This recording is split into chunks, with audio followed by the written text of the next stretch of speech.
Hello students, welcome to greenfield study চ্যানেলের পক্ষ থেকে আপনাদেরকে জানাই আন্তরিক শুভেচ্ছা ভালোবাসা। তো আজকে আমি তোমাদের সাথে শেয়ার করব পশ্চিমবঙ্গ মধ্যশিক্ষা পর্ষদের 10ম শ্রেণীর রায় ও মার্টিন প্রশ্নবিচিত্র ছল 2026। তো আজকে আমি যে পেজটি আলোচনা করব বাংলা দ্বিতীয় পর্যায়ক্রমিক মূল্যায়নের 13 দাগের কোশ্চেনটি, Raiganj girls high school SS. তো পেজ নম্বর হলো 26। তো পুরো কোশ্চেনটি আমরা অ্যান্সার সহ আলোচনা করব। তো যারা চ্যানেলটিতে নতুন আছে অবশ্যই চ্যানেলটিকে সাবস্ক্রাইব করবে এবং বন্ধুদের মধ্যে শেয়ার করবে। আর যারা আগের বা পরের ভিডিওগুলি দেখতে চাও তো অবশ্যই ভিডিওটি ডেসক্রিপশন বক্সে একটি প্লেলিস্টের লিঙ্ক দেওয়া আছে। তো তোমরা সেখানে গিয়ে আগের বা পরের ভিডিওগুলি দেখে আসতে পারো। সেখানে বাংলা, ইংরাজি, ইতিহাস, ভূগোল নিয়মিত আলোচনা করা হয়। তো তোমরা সেখানে যেটা দরকার তোমরা সেটা দেখে নিতে পারো। তো তাহলে আমরা প্রথম শুরু করব। একের দাগের ঠিক উত্তরটি বেছে নিয়ে লেখো। নকল পুলিশ সেজে হরিদা ঘুষ নিয়েছিলেন 8 আনা।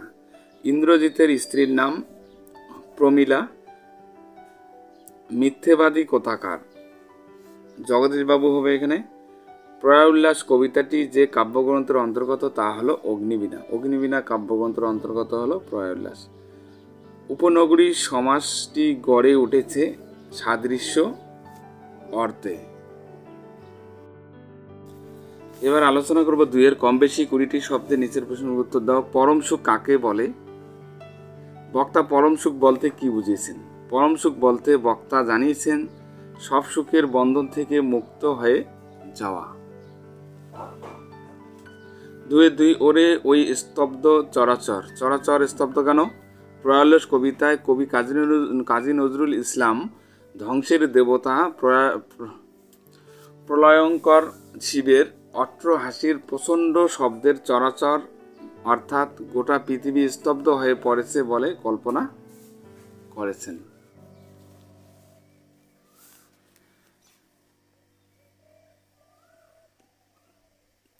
তাই আমি জাগানু অকালে। কে কাকে জাগিয়েছিলেন? তাই আমি জাগানু অকালে এখানে কুম্ভকর্ণকে জাগানোর কথা বলা হয়েছে।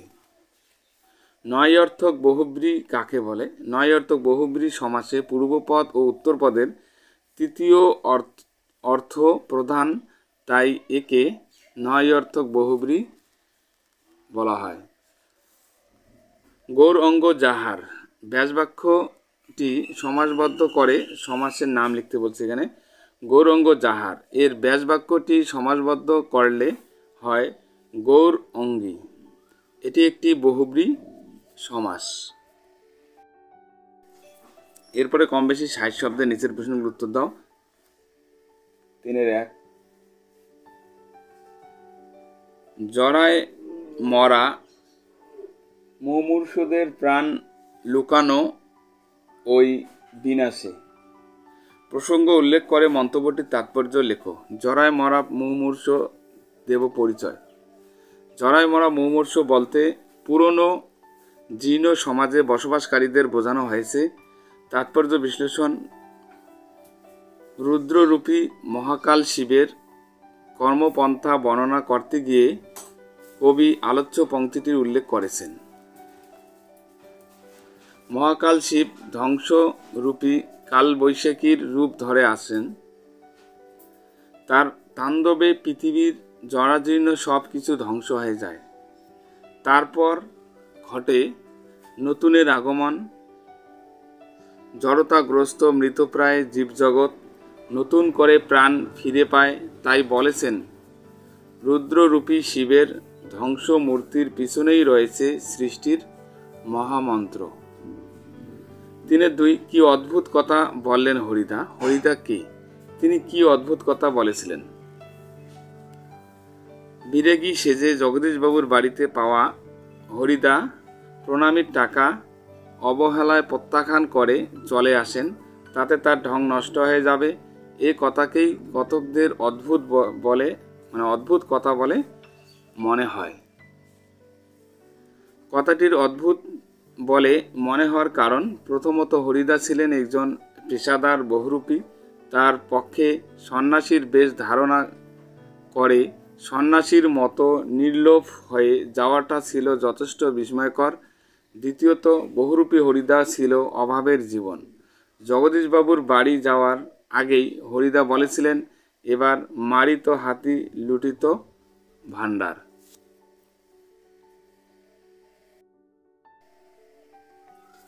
এরপরে কম বেশি 150 শব্দ উত্তর দাও। থাকিতে দাস যদি যাও রণে তুমি এ কলঙ্ক পৃথা ঘুষিবে জগতে। এখানে পিতা পুত্র কে? উক্তিটির আলোকে বক্তার চরিত্র বৈশিষ্ট্যে নিজের ভাষা আলোচনা করো।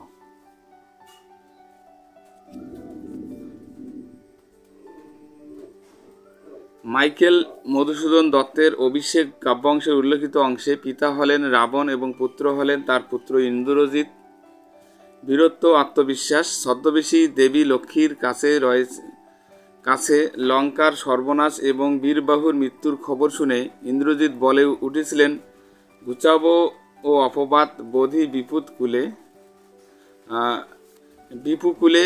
দুবার রামচন্দ্রকে যুদ্ধে হারিয়েছেন ইন্দ্রজিৎ। তৃতীয়বারও পরাজিত করতে আত্মবিশ্বাসী ইন্দ্রজিৎ রাবণকে বলেছেন, সমূলে নির্মূল করিব পামরে আজি।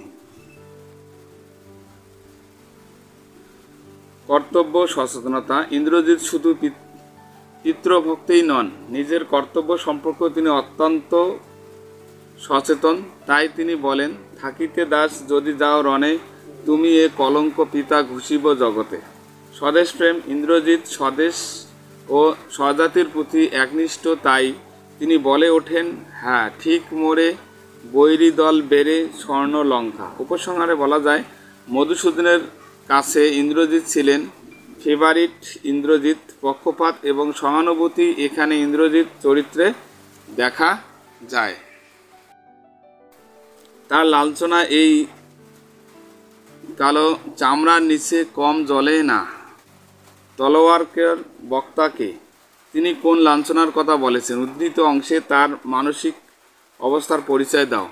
তো এর উত্তরটা আমরা পাবো নয়ের দাগে যে দ্বিতীয় সাবমিটিভ কোশ্চেনটি আছে, চিত্তরঞ্জন হাই স্কুল, তো পেজ নম্বর 23-24। তো এর 4-1 নাম্বারের কোশ্চেনটা তোমরা দেখতে পারো। তো এই ভিডিওটির প্লে লিস্টে একটি লিঙ্ক দেওয়া আছে, তো তোমরা সেখানে গিয়ে এই ভিডিওটি দেখতে পারো। তো 5-1 মুন্সিজি এই পত্রের মর্ম সভাসদদের বুঝিয়ে দিন। পত্রটি কার লেখা? এই পত্রের বিষয়বস্তু কি ছিল? লেখো।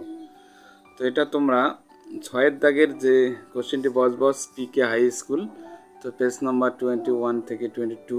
তো 5-2 নম্বরটা দেখে নেবে। তো এই ভিডিওটি ডেসক্রিপশন বক্সে প্লেলিস্টে লিঙ্ক দেওয়া আছে, তো তোমরা সেখানে গিয়ে দেখে নিতে পারো।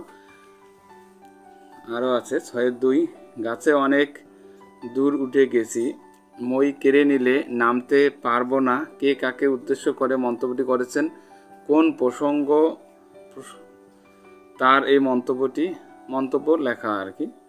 তো এটা 9 দাগের দেখো, চিত্তরঞ্জন হাই স্কুল পুরুলিয়া, তো পেজ নাম্বার 24, 6-2।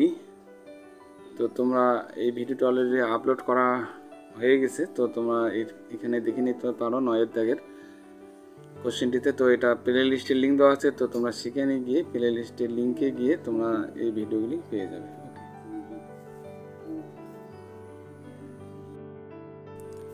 এরপরে আলোচনা করব 7 দাগের,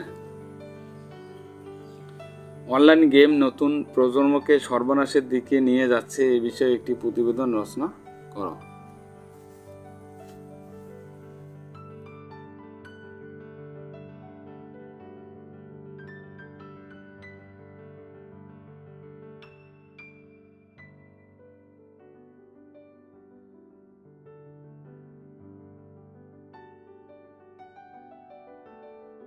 Thank you for watching my video.